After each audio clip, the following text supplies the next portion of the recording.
That lovely skeleton face. You ever notice that like fat people don't really have wrinkles? Look what happens when you diet. It's just no saving me now. Okay, this is one like I've been saving these up for a few weeks now. Just like questions I got, loads of questions. Mainly full of videos on YouTube. Sometimes inboxes and stuff, but just stuff that was actually quite good. I've answered them, but other people have asked me again, and it's like, well, I may as well just put them in a video. So quickly, we'll go through it. What CV was I doing? Or have I been doing through this? It's been steady state, you know. Not slow, boring, like barely breaking a sweat, but like in the morning I do more vigorous CV. So like a stepper. But then if I do evening cardio or after a workout, it's just an incline walk on a treadmill, but at a moderate pace, you know, 5.5, 6k per hour. So you've got a bit of a sweat on at the end. But the morning on the stepper, you're sweating by the end of that. You know, it's pretty pacey, but you're not changing the intervals at all. I have done fast, slow before.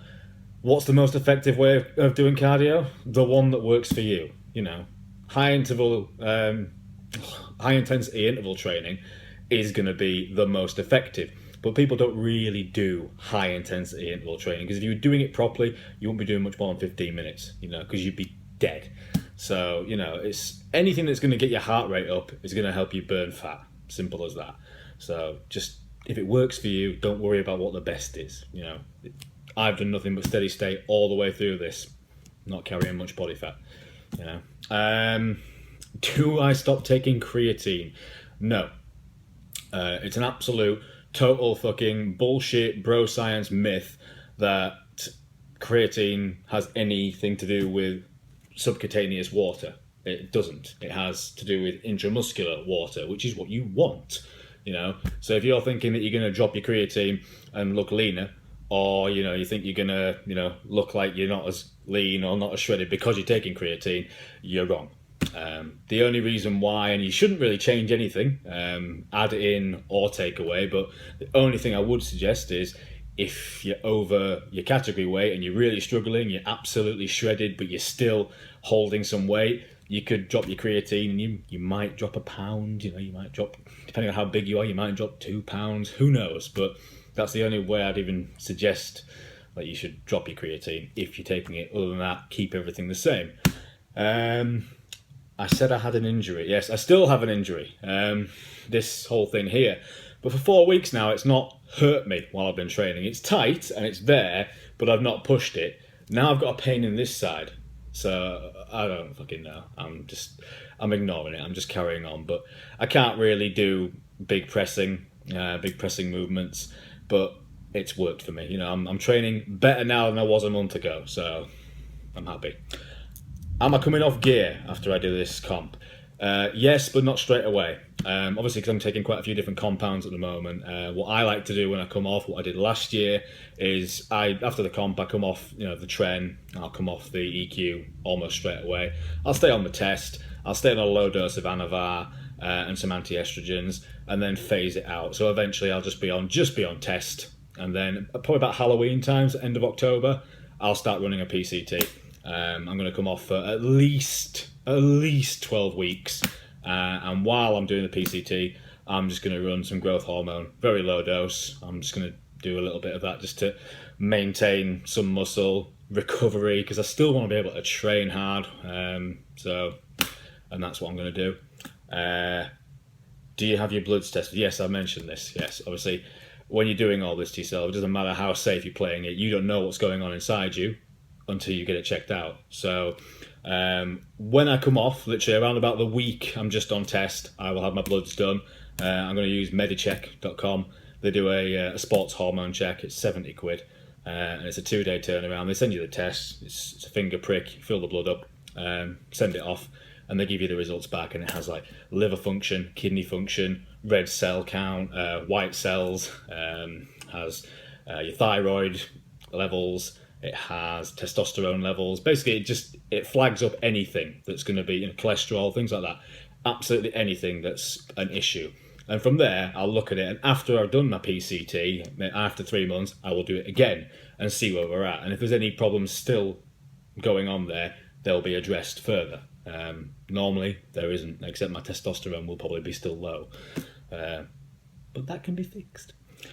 What do I do for peak week? I'm going to do a separate video on that because, like I said in the last one, I don't do a peak week. I do a few little things for me to just make a little bit of a difference, and I'll do that in the next video. What do I find the hardest about dieting? I can't really answer that based on this prep, because this prep's been fucking outrageous just for like how it hasn't gone how it would have gone normally. I mean, I've come in really lean, really quick, without killing myself. I haven't had any splurges that have gone over my calories apart from one night in Milan. Every refeed I've had has been under maintenance calories. You know, I've not had any big cheat meals. I've not had anything dirty. I've not gone out and gone nuts. It's been weird. I haven't wanted to. You know, I've had quite a lot of variation in my diet, so it's not been diet related. Being tired's not the best thing. You know, if you're at work and you've got 4 hours left and you're just like, I could literally just sleep right now, and then you get bored. When I'm tired and I'm bored, I start thinking about food. That's annoying. But I guess the thing I hate about dieting the most is when people that know me when I'm not dieting start to worry. Like, my mum's better now, but she used to, when she see like my face getting thinner and see what I'm doing to myself and I'm down and miserable, she used to worry. I didn't like seeing her worry, you know, I don't like that sort of thing, but she knows what it's about now, and it's not nice to see people genuinely concerned about something you're doing that's just, you hope they wouldn't be concerned about, but you're okay. Reverse dieting. Yes and no. After this, obviously I'm going away. That's the next question. How am I going to eat on holiday? I'm going away 10 days after this comp for a holiday with my parents and with Sam. It's an all-inclusive holiday, and we planned this 13 months ago. I've been waiting for this. I'm not going to go silly nuts because I've just done the comp. I don't want some silly reboot. I've done that before.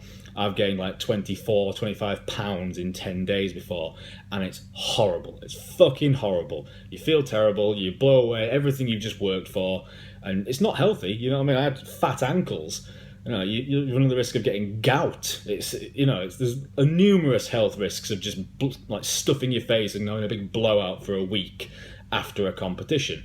But there's also benefits to like increasing your calories by a good percent straight after, you know, muscular gains, recovery. It's a good time to train. So all I'm going to do on holiday is what I normally do, is just not be an idiot. I'm going to eat when I'm hungry. I take things with me like low carb bars to snack on to avoid eating desserts at every meal, you know.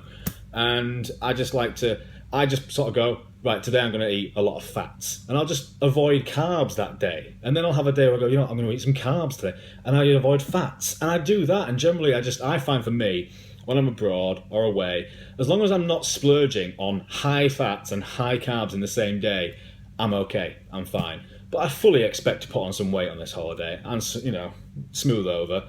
I'm going to have some drinks, I'm going to eat some food. It's a fucking holiday, you know what I mean? I'm going to enjoy myself, but I'm not going to fuck up my health because of it. So that's pretty much it. That was all the main questions. There's a couple of little ones, but they're just, you know, I can always answer them next time. But yeah, in case anyone's ever wondered about them or wanted to ask them, that's everything.